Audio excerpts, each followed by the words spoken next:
Os roteiristas de Succession chegaram, sentaram na sala do roteiro e falaram: vamos fazer história? E foi justamente o que eles fizeram nesse final, nesse 10º episódio de Succession, que, meu Deus, história foi feita na nossa frente, história da televisão, e temos muita coisa pra comentar, e quem, no final, permaneceu como CEO.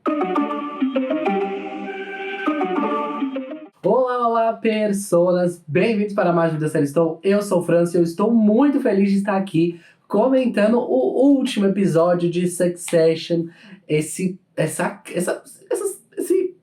ser material que é esse final de Succession. Não tenho nem palavras para descrever.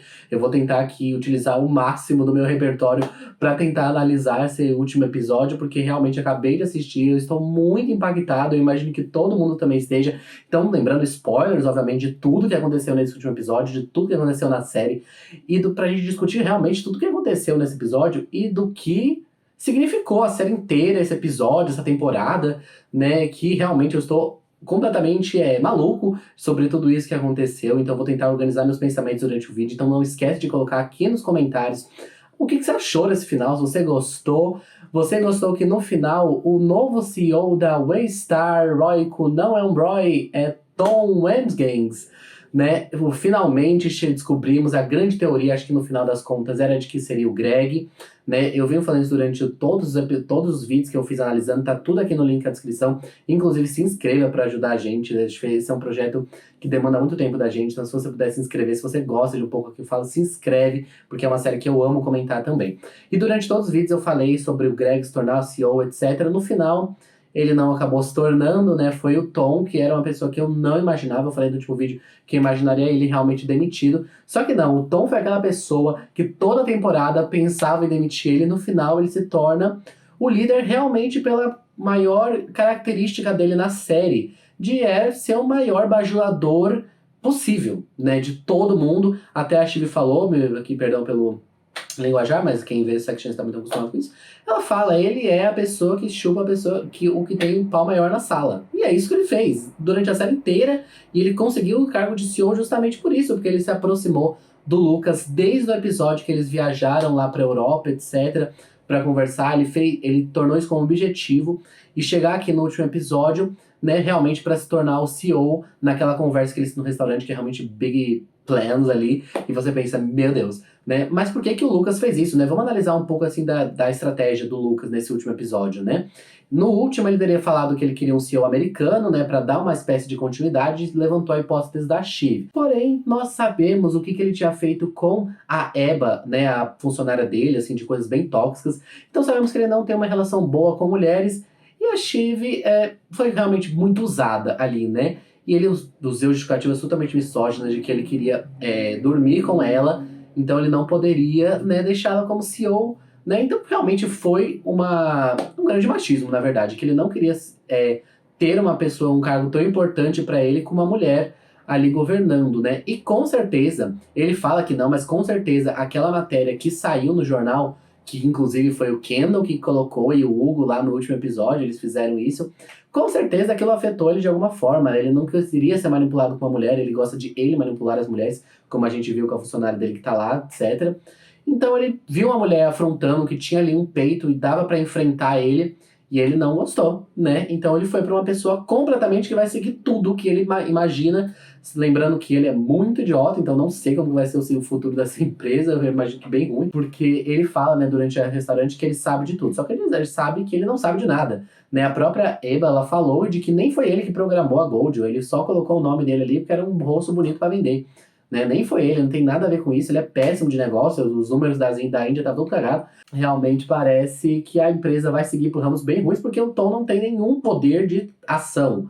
Ele é completamente movido pela pessoa que tem mais poder na sala e que vai mandar ele fazer alguma coisa, ele vai se aliar a essa pessoa. Então é isso, talvez até a Shiv tenha algum espectro aí no final de decisão, né, da empresa. Mas também, depois de tudo isso que aconteceu nesse episódio, não imagino a Shiv voltando pra Waystar tão cedo. Eu acho que ela vai querer se afastar. Todos os 3 irmãos principais, eu acho que vão querer se afastar. Mas eu vou comentar tudo sobre isso. Então não esquece de se inscrever no canal se você está gostando aqui na minha análise. Eu acho muito interessante que o último episódio da série foi realmente que nem parece ter sido lá na primeira temporada, parece não, foi lá na primeira temporada, uma busca pelo board, uma busca por votos no conselho.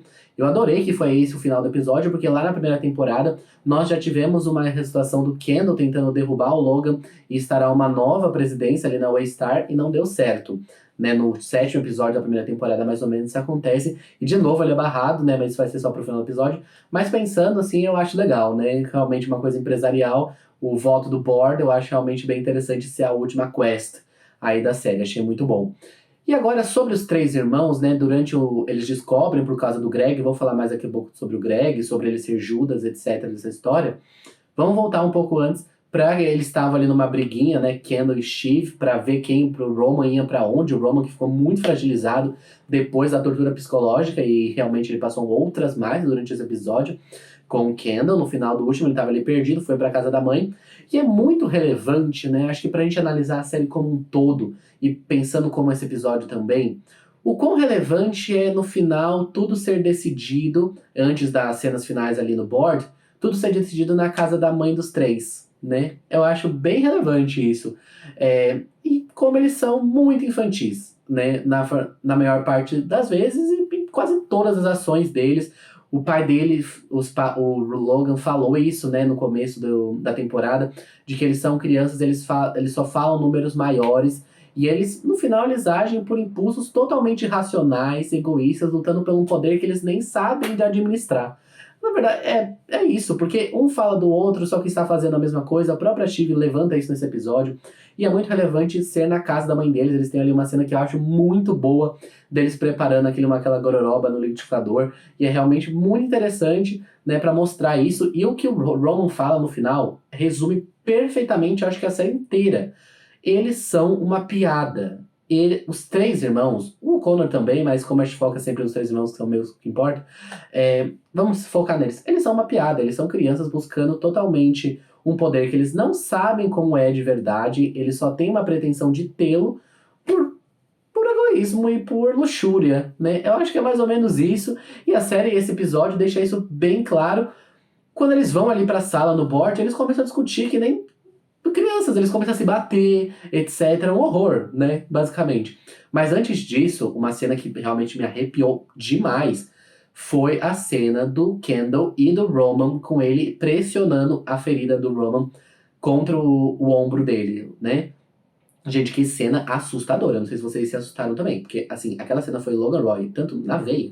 Até talvez o Logan Roy nem faria isso, porque ele é mais psicológico. Essa foi uma dor psicológica e uma dor física contra o Roman, que realmente, no conselho do board, ele falou não, e ele só voltou atrás quando a Shiv levantou a história do menino que morreu lá no casamento dela, na primeira temporada. E isso eu falo aqui com uma teoria que eu disse, eu falei isso durante todos os episódios dessa temporada, de que essa história iria ser levantada novamente, e foi. E o Kendall dissimulou, falou que não, foi uma memória falsa que ele falou na hora e tal.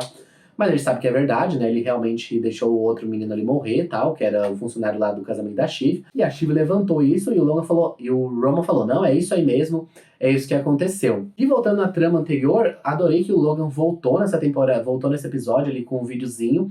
E a música que ele canta é muito sobre os irmãos, né? Sobre esses 3 irmãos. Que ele fala assim, eles têm que tomar cuidado para não ser influenciados pela riqueza.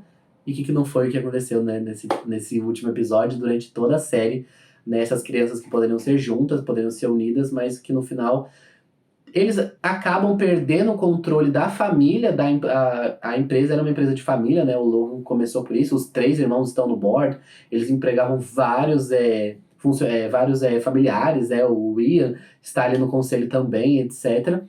E eles fazem tudo isso e eles acabam perdendo para essa briguinha de ego entre eles, acabam perdendo o controle da empresa e vai pro marido da Shiv, né, no final das contas, e eles acabam perdendo o negócio que era uma herança de família, tal, por causa de uma briguinha bem estúpida entre eles.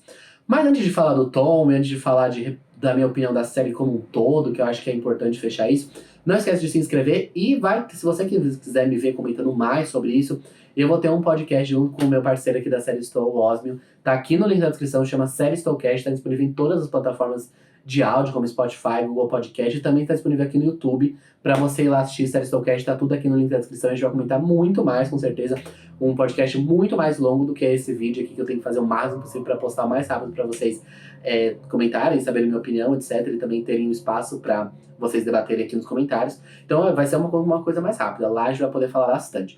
Mas sobre o Greg, né, eu falei durante a temporada de que ele se aproximou muito do Kendall, ele viu o Kendall como uma figura de poder, e nesse episódio não foi diferente, né, o quanto que ele se apoiou no Kendall para passar a informação de que a Shiv não seria mais a preterida pelo Lucas, né, e que isso gerou toda a história e a cena dele se batendo ali no banheiro, né, que foi realmente bem interessante, e isso limou as chances dele de virar CEO de alguma forma. O Lucas no final fala que ele seria um Judas, realmente. Ele trai o Tom, né, em relação a isso, mas o Tom compra ele no final, né, aquele negócio das etiquetinhas que ele estava ali na casa da Willa e do Connor, ele coloca no Greg e fala, você é meu, basicamente, né, e a tortura psicológica continua, né, os direitos trabalhistas realmente não atuam nessa área, e ele vai continuar sendo humilhado diariamente, mas o Greg mereceu, né, não que alguém mereça ser humilhado no trabalho, claro que não, mas o Greg, ele foi aquela pessoa que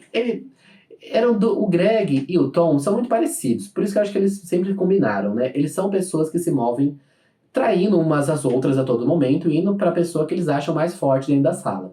E um conseguiu ser mais ligeiro, que foi o Tom, né? Era uma pessoa que tinha um cargo um pouco maior ali, era próximo do Mencken por causa das coisas das eleições, né? Até a Shiv levanta uma possibilidade do Mencken nem ser eleito, isso foi brevemente comentado. Eu acho que ele seria eleito sim, mas ela joga essa informação aí. E agora como Tom, como CEO, pouco importa nessa história. Ele não tá nem mais na Berlinda para fazer alguma coisa ou não.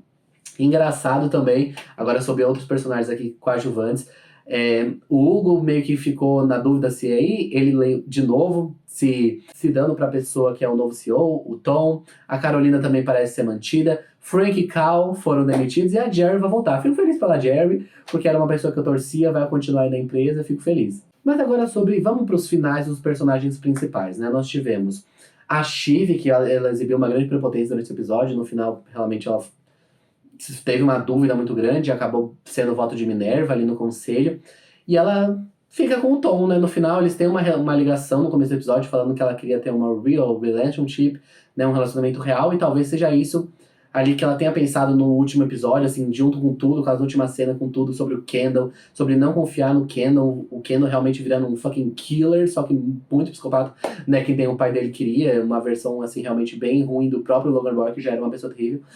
Então, ela pensa tudo isso e no final ela fica com o Tom, né, não sei se ela voltaria pra empresa ou não, porque o Tom é altamente influenciável, mas depois de tudo isso, sei lá.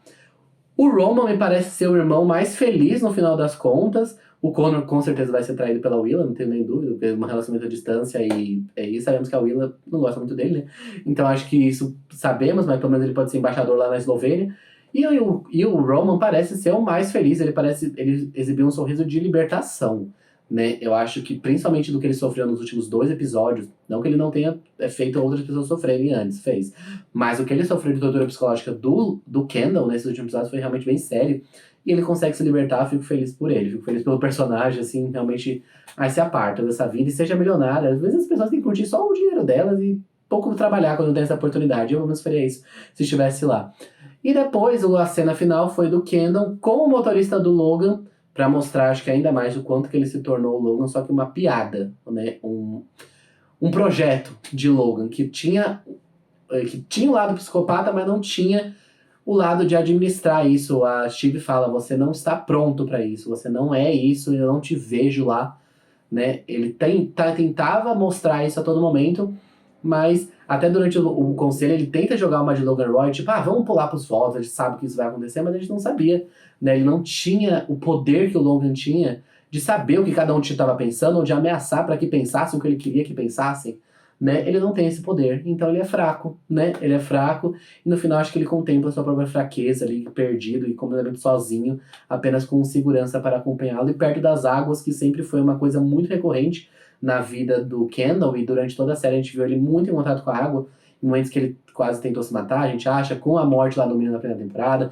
Ele entrou no mar primeiro nesse episódio, então a água sempre foi uma questão muito recorrente na vida do Kendall. E é muito interessante ele acabar a série realmente olhando pra lá. Mas agora, pra terminar a série e tudo. História. História foram feitas durante 4 temporadas de uma série que eu assisto desde a primeira, quando ninguém dava o valor que ela tinha, eu já falava, essa série é muito boa. Essa série, ela mostra muito de bastidores de política, bastidores dos jornais, bastidores de milionários e quantos milionários agem irracionalmente. A gente acha que eles são grandes gênios, e a gente pensa pelo próprio Lucas. São mimados, são pessoas que agem irracionalmente e que estão ali, muitas vezes, por sorte, por ter nascido em um lugar específico, numa família específica. E é isso, mas também que não sabem muito. Não sabem muito, e tem pessoas que trabalham ali pelos bastidores, que trabalham bem mais e fazem essas coisas girarem e os interesses mesquinhos dessas pessoas acontecerem. E o que não é Succession, além dessa definição? Então eu fico muito feliz dessa temporada, pra mim. Eu acho que é a melhor temporada. Eu fico muito em dúvida qual é o melhor episódio dessa temporada, se é o 3 ou se é esse, porque eu acho que são episódios fantásticos da morte do Logan e dessa proclamação do Tom como novo CEO. Eu acho que é fantástico. É um trabalho de direção, de atores. O quanto que todos brilharam nessa cena. Nessas cenas, o Kendall fazendo a tortura psicológica com o Roman naquela cena é assim, angustiante. O Roman nesse episódio percebendo a prisão que ele tá ali, que o irmão dele colocou ele, né? E o gaslighting que o Kendall tava fazendo pra própria Shiv, tipo, eu vou morrer se você não me der um negócio, né? Isso bem de relacionamento tóxico, etc. A Shiv, sabe, na cena final do carro, ela percebe que tudo que ela fez, né, não deu certo, muitas vezes bloqueada por ser mulher, dentro daquela na história, como é a história do Lucas. Ela seria a CEO, se ela fosse homem, ela seria a CEO, né, no final das contas. Eu acho que ela percebe tudo isso ao longo desse episódio, né, e que série fantástica. Que série fantástica, eu tenho muito mais a adicionar, na verdade, que eu vou falar lá no podcast, então vai lá. Mas eu amei essa temporada, amei acompanhar aqui, obrigado pra quem acompanhou todos esses vídeos. Então é isso, muito obrigado, e você deveria estar maratonando. Tchau, tchau.